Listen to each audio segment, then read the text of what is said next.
we've now got the ability to navigate over to our component screen. So now we're going to add the same thing into our touchable opacity.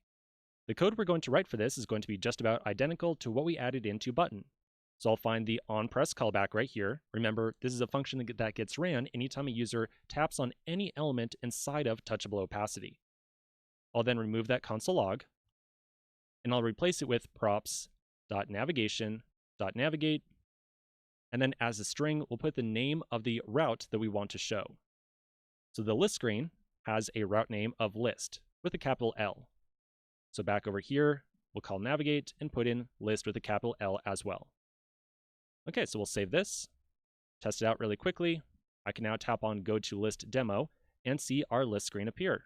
Perfect.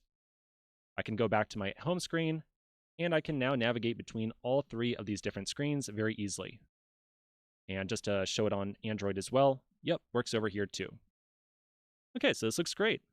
Now the last thing I want to do, even though I wanted to show you both the button element and the touchable opacity, for our home screen, it's kind of strange to have two very different types or stylings of buttons appear. So the last thing I want to do is refactor this touchable opacity into a button as well. Remember, in general, the button element is a little bit less powerful and has way fewer configuration options available to it. But for this particular case, well, we really just plain want to show a button for the list demo link, I think. So I'm going to add in a second button element here.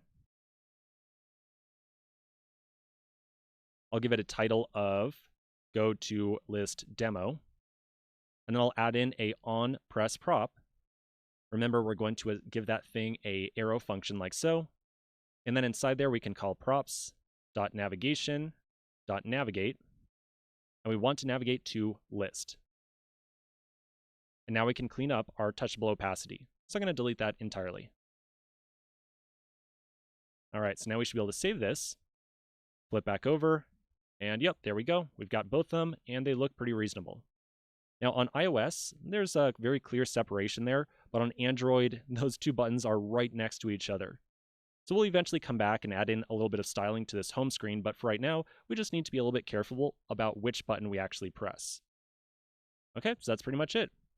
Now, the last thing I want to mention here is that inside of our onPress functions, we have some very similar looking calls. In both cases, we have props.navigation.navigate, and same thing down here as well.